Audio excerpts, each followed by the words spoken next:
অনেক দিন ধরে প্ল্যান ছিল কোথাও না কোথাও ঘুরে আসি, কিন্তু অনেক জায়গায় যাওয়ার জন্য বেশ কয়েকটা জিনিস মাথায় রাখতে হয়। যেটা বাসার কাছে হয় কি না, যে জায়গা থেকে ঘুরতে পারবো কি না, যেহেতু ঠান্ডা পড়ে গিয়েছে সেখানে গিয়ে এনজয় করতে পারবো কি না।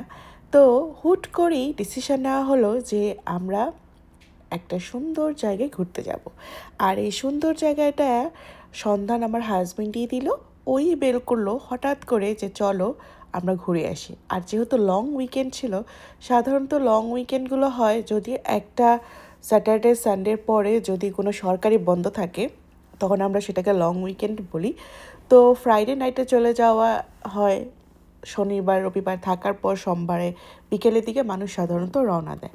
আর 2 দিন হচ্ছে ঘোরার জন্য বেস্ট, কারণ এই 2 দিন ঘোরার মধ্যে অনেক কিছু নির্ভর করে। তো কথা বলতে বলতেই আপনাদের সাথে আমিও চলে আসলাম আমাদের ডেস্টিনেশন। তো এখানে আসার পর রাতের 1:36 বাজে। আসার পর আমরা যেটা করলাম, আমি যে বাসার থেকে খাবারগুলো রান্না করে এনে নিয়ে এসেছি সেগুলোকে এবার একটু ওপেন করে রাখলাম, যেহেতু একটু গরম ছিল একটু ঠান্ডা করে রেখে দিব। এখানে আমি একটা চিকেনের তান্দুরি করেছিলাম, একটু ঝোলঝোল করে, একটু গ্রেভি ছিল, আর ছিল বাসার থেকে রুটি নিয়ে এসেছি, আর সালসা, আর ছিল এখানে টর্টিলা। আর আমি বাসার থেকে এখানে রান্না করে নিয়ে এসেছিলাম হলো চিকেন চাউমিন বা নুডলস, সাথে স্যান্ডউইচও ছিল। যেহেতু যে জায়গাটার মধ্যে আমরা এসেছি সে জায়গাটার নাম আমি আপনাদেরকে বলবো একটু পর। সেখানে কিন্তু সাধারণত আমরা যেসব জায়গাগুলো চুজ করি তার আশেপাশে হালাল দোকান তো দূরের কথা, কোনো ভালো ধরনের খাবারই খুঁজে পাওয়া যায় না যেখানে গিয়ে আপনি তৃপ্তি করে খেতে পারবেন। এই জন্যই বাসা থেকে খাবারগুলো নিয়ে আসা হয়।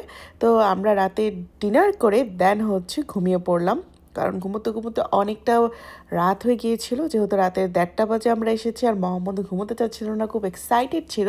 ও বুঝতে পেরেছিল যে ও ঘুরতে এসেছে। ও বাসা থেকে তার পছন্দের এই অ্যাম্বুলেন্স কারটা নিয়ে এসেছে, যে ও এটা ছাড়া যাবেই না। তো সকালে উঠলাম, উঠে দেখলাম প্রচণ্ড বৃষ্টি, ওয়েদারটা খুবই মেঘাচ্ছন্ন। তারপরও ভাবলাম যে একটু যখন বৃষ্টিটা কমবে দেন আমরা ঘুরতে যাব। আর যেহেতু দিনটা অনেক ছোট, তো এই জন্য খুব আর্লি উঠতে হয়। বাট এত টায়ার্ড লাগে ভ্যাকেশনে গিয়ে ঘুম থেকে উঠতেই ইচ্ছে করে না। আর যেহেতু ঘুমের তারতম্য হচ্ছিল, অনেক রাতে এসেছি, তারপর শুতে শুতে 4টা 5টা বেজে গিয়েছিল। দেন একটা টাইম থাকে সকালে ব্রেকফাস্টের জন্য। তো তো আর্লি উঠতেই হবে। তো এখানে এসে দেখলাম ব্রেকফাস্ট ডান, সেটা বুফে সিস্টেম ছিল। তো মোস্ট অফ দ্য হোটেলেই দেখা যায় সকালের নাস্তাটা এইভাবেই সার্ভ করে। তো ওখানে এগ স্ক্রাম্বল আর সসেজ দুইটা সেপারেট বাউলে ছিল, তারপর ওয়াফল ব্যাটার তৈরি ছিল, যে যার মতন ওয়াফল বানিয়ে নিবে। তারপর এই কাউন্টারটার মধ্যে ছিল মাফিন বা ছোট ছোট কেক, মূলত এটাকে মাফিনই বলে। এটা একটা কোনো ফ্লেভারে ছিল না, তাই আমি এটা নিলাম। আর সবগুলো ইনগ্রিডিয়েন্টস দেখিয়ে তারপর আমি নিচ্ছিলাম, কারণ অনেক কিছু মিক্স করা থাকে, যেহেতু এখানে আমেরিকানরাও খাচ্ছে, ওরা হালাল হারামের ওই জিনিসটা খেয়াল করে না। দেন প্লেন যে বেগেলটা আছে সে বেগেলটা নিলাম। বেগেলটা দিয়ে আমার ক্রিম চিজ দিয়ে খেতে ভালোই লাগে। তারপর এখানে নিয়েছে হলো যে ওয়াফল ব্যাটারটা রেডি। এই কাপটার পরিমাণ মতো নিলেই একটা ফুল ওয়াফল তৈরি হয়ে যায়। এবার ওয়াফল মেকারে ব্যাটারটা দিয়ে এটাকে উল্টিয়ে দিলাম।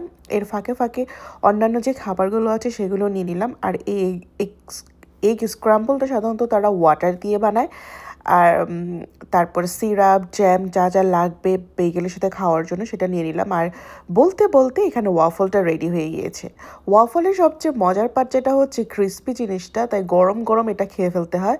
এবার ওয়াফলটা রেখে দেন এবারে ক্রিম চিজ নিতে চলে আসলাম, আর বাটারও নিয়ে আসলাম, কারণ এগুলো ছাড়া কিন্তু ওয়াফল খেতে ভালো লাগে না, একটু বাটার আর সিরাপ দিয়ে কিন্তু ভালো লাগে।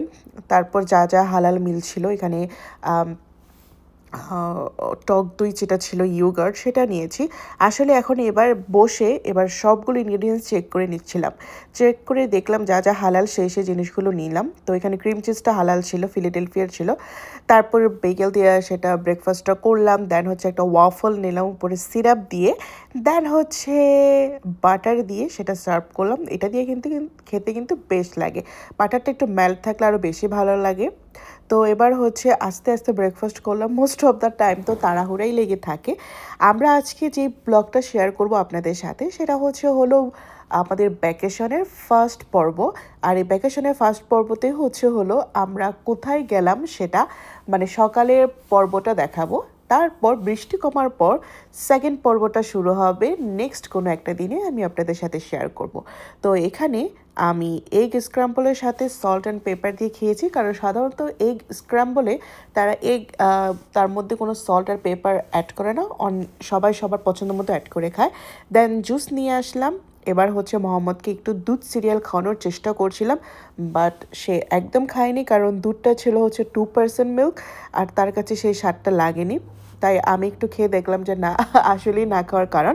দেন এবার গরম গরম কফি নিয়ে বাইরের ওয়েদারটা এনজয় করব। যখন বৃষ্টিটা কমে যাবে দেন আমরা ঘুরতে যাব।